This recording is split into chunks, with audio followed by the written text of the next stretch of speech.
যদি কখনো আপনি আপনার লাইফে কষ্ট পান, এটা যে কোনো ওয়েতে হতে পারে, যে কোনো ভাবে এই কষ্ট হতে পারে।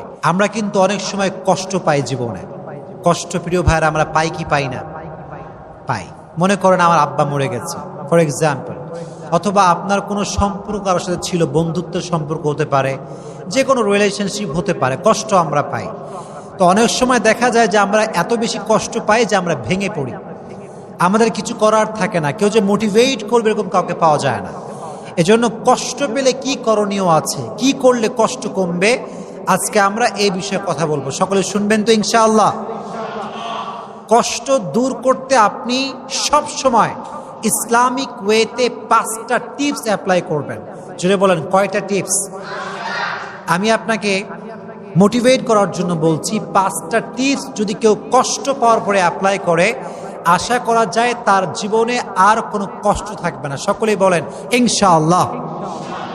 1 নাম্বার, যদি কখনো কোনো কষ্ট পান, এটা যে কোনোভাবেই হতে পারে।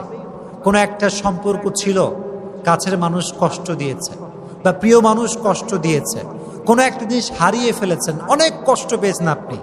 প্রথমে আপনি যে কাজটা করবেন সেটা হচ্ছে you have to put your trust on your lord. আল্লাহর উপরে ভরসা রাখতে হবে যে আমার লাইফে ভালো যা ঘটে, খারাপ যা ঘটে, এটা সব কিছুই ক্ষমতা একজনের হাতে। তিনি কে? তো যখন কষ্ট পেয়েছেন, ভালো করে বলছেন, আমার দিকে তাকান, যখন কষ্ট পেয়েছেন আপনি বলবেন আল্লাহ যা হয়েছে ভালোর জন্য হয়েছে, তুমি যা করেছো এটা ভালোর জন্যই করেছো, আমার তোমাকে নিয়ে কোনো অভিযোগ নাই, আমার জীবনে যা ঘটেছে আমি সেটার জন্যই পড়ছি আলহামদুলিল্লাহ। সকলে একবার পড়েন তো মন থেকে আলহামদুলিল্লাহ। Put your trust on your lord. আল্লাহর উপরে বিশ্বাস করেন যে আল্লাহ আমার জীবনে যা তুমি ঘটাবা এটা নেওয়ার জন্য আমি প্রস্তুত, এটা আমি মন থেকে মেনে নিলাম। দেখবেন আপনার ভালো মন্দ সব কিছু যখন আপনি আল্লাহর উপরে ছেড়ে দিবেন যে আল্লাহ যা করেছে ভালোর জন্যই করেছে, দেখবেন যে আপনার যেই পেইন, আপনার যে কষ্ট, এটা অটোমেটিক্যালি হালকা হয়ে যাবে। সুবহানাল্লাহ পড়েন। আল্লাহর উপরে বিশ্বাস সকলে রেখে চলবেন তো ইনশাআল্লাহ। 1 নাম্বার। 2 নাম্বার যে কাজটি কষ্ট পেলে করবেন সেটি হচ্ছে keep your self busy. Keep your self busy. নিজেকে ব্যস্ত রাখেন। কষ্ট পেয়ে গেছেন, আঘাত পেয়ে গেছেন, বউ ছেড়ে চলে গেছে, এটা রিলেশনশিপ ছিল, ব্রেকআপ হয়ে গেছে, যে কোনোভাবে আপনি কষ্ট পেয়েছেন, কিপ ইউর সেলফ বিজি। নিজেকে কাজে ব্যস্ত রাখেন। যে কোনো কাজ হতে পারে, এটা আপনার পছন্দের কাজ হতে পারে, যে কোনো কাজে হোক, খেলাধুলা হোক, বন্ধুর সঙ্গে আড্ডা হোক, যে কোনো কাজে just try to keep your self busy. নিজেকে ব্যস্ত রাখেন, দেখবেন কষ্ট হালকা হবে।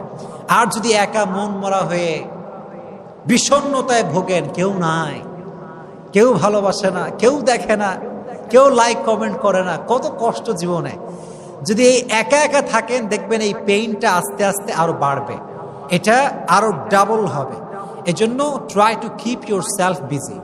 নিজেকে যে কোনো কাজে ব্যস্ত রাখবেন, পারা যাবে ইনশাআল্লাহ। 2 নাম্বার আমল, 2 নাম্বার টিপস। 3 নাম্বার যে আমলটি আপনি করবেন, যে টিপসটি অ্যাপ্লাই করবেন, সেটি হচ্ছে বেশি বেশি ইবাদত করবেন। বেশি বেশি কি করবেন? ইবাদত করবেন। এটা হতে পারে কোরআন তেলাওয়াত। মনে করেন আপনি অনেক কষ্ট পাইছেন, আপনার বন্ধু বান্ধব, আব্বা আম্মা পাশে কেউ নাই, আপনি টোটালি ডিপ্রেসড এবং আপনি ছ্যাঁকা খাইয়া বেকা, অবস্থা খুবই খারাপ আপনার। এই সময় আপনি সবাইকে শেয়ার করবেন না বিষয়টা, কোরআনটা হাতে নেবেন, সুন্দর করে অজু করে গোসল করে কোরআন তেলাওয়াত করবেন, কোরআনটা বুকের সঙ্গে একদম চেপে ধরে রাখবেন। দেখবেন আল্লাহর কসম করে বলতে পারি, কোরআন আপনাকে যে সুখটা দিবে, যে শান্তি দিবে, যে পিস অফ মাইন্ড দিবে, যে পিস অফ হার্ট দিবে, আল্লাহর কসম পৃথিবীর কোনো স্বার্থবাজ মানুষ আপনাকে সেই শান্তি দিতে পারবে না, অসম্ভব এইটা। এজন্য যখন আপনি কষ্ট পেয়েছেন, কোরআনটা হাতে নেবেন, মন খুলে কোরআন পড়বেন। রাজি আছেন ইনশাআল্লাহ? অথবা ঠিক ভোরবেলায় উঠে, তাহাজ্জুদের সময় উঠে জায়নামাজটা বিছিয়ে তাহাজ্জুদের জানাজ দাঁড়ায় যাবেন, আল্লাহকে সব কষ্ট বলবেন, কান্নাকাটি করবেন, আল্লাহকে আপনার কষ্ট বলবেন। Try to worship more and more, বেশি বেশি ইবাদত করবেন, দেখবেন যে কষ্ট আপনার জীবনে ছিল এটা হালকা হয়ে যাবে। তাহলে 1 নাম্বার বিশ্বাস আমরা জানলাম, 1 নাম্বার উপায় জানলাম যে বিশ্বাস রাখতে হবে। 2 নাম্বার জানলাম নিজেকে ব্যস্ত রাখতে হবে। 3 নাম্বার জানলাম বেশি বেশি ইবাদত করতে হবে। বলেন বেশি বেশি কি করতে হবে? ইবাদত করতে হবে। 4 নাম্বার হচ্ছে spend your time with good people. যদি কষ্ট বেশি পেয়ে যান, ভালো মানুষের কাছে যাবেন।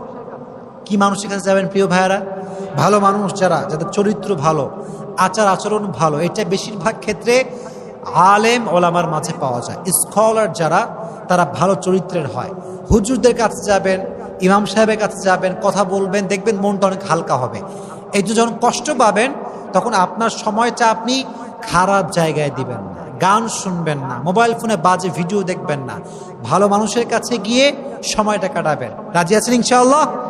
4 নাম্বার। 5 নাম্বার, এটি খুবই গুরুত্বপূর্ণ এবং এটি শেষ টিপস, সেটি হচ্ছে spend your time with your parents. আব্বা আম্মার সঙ্গে সময় কাটাবেন। অনেকে দেখা যায় যে পৃথিবীর সবার সঙ্গে সে সময় কাটায়, কিন্তু আব্বা আম্মাকে একটা মুহূর্ত সময় দেয় না। এরকম লোক বাংলাদেশে আছে না নাই? অনেক আছে। মনে করে যে আমার বন্ধু আপন, অমুক আপন, তমুক আপন। বিশ্বাস করেন, বিপদে পড়লে আব্বা আম্মার চাইতে আপন পৃথিবীতে আর কাউকে পাওয়া যায় না। কথা বলেন ঠিক কিনা? আব্বা আম্মা সবচেয়ে বেশি আপন। এই জন্য কষ্ট পেলে আব্বা আম্মার সঙ্গে শেয়ার করবেন, আব্বা আম্মাকে বলবেন, আব্বা আম্মার সঙ্গে আপনার টাইমটা স্পেন্ড করবেন, দেখবেন আপনার কষ্ট হালকা হয়ে যাবে। তাহলে আমরা উপায় জানলাম 5টা। জোরে বলেন কয়টা? 5টা। আচ্ছা, আমরা রিপিট করি। এদিকে সবাই এদিকে রিপিট করি। আমাকে একজন মুখস্থ শোনাবেন, পারবেন তো ইনশাআল্লাহ? দেখি কে মুখস্থ শোনাতে পারে। 1 নাম্বার আমি বলে দিচ্ছি। 1 নাম্বার, বিশ্বাস এবং ভরসা করবেন একজনকে। তিনি কে? হায় এত মরা, জোরে বলেন কে? 2 নাম্বার, নিজেকে ব্যস্ত রাখবেন। নিজে কি রাখতে হবে? 3 নাম্বার, বেশি বেশি ইবাদত করতে হবে। বেশি বেশি কি করতে হবে? 4 নাম্বার, ভালো মানুষের সঙ্গে সময় কাটাতে হবে। আর 5 নাম্বার হচ্ছে আব্বা আম্মার সঙ্গে সময় কাটাতে হবে। আচ্ছা, কেউ কি আছে আমাকে বলতে পারে 5টা? আচ্ছা বলো, আমি সাহায্য করব। কেউ নাই? কেউ নাই? মুখস্থ করে নাই কেউ? আচ্ছা, 1 নাম্বার বিশ্বাস রাখতে হবে। সবাই বলেন 1 নাম্বার কি রাখতে হবে? 2 নাম্বার নিজেকে, মাশাআল্লাহ। 3 নাম্বার বেশি বেশি, বাচ্চাদের ব্রেইন বেশি, তোমাদের ব্রেইন নেই, তোমরা মগা। 3 নাম্বার বেশি বেশি কি করতে হবে? ইবাদত করতে হবে। মজা করলাম। 4 নাম্বার হচ্ছে ভালো মানুষের সঙ্গে, এই তো মাশাআল্লাহ। 5 নাম্বার, বাবা মায়ের সঙ্গে সময় কাটাতে হবে। দেখছেন, এই বাচ্চাদের নলেজ বেশি, মাশাআল্লাহ। তো আল্লাহ যেন আমাদের সবাইকে এই কাজগুলো মানা এবং বোঝার এবং আমল করার তৌফিক দান করে। আমরা সকলেই পড়ি আমিন।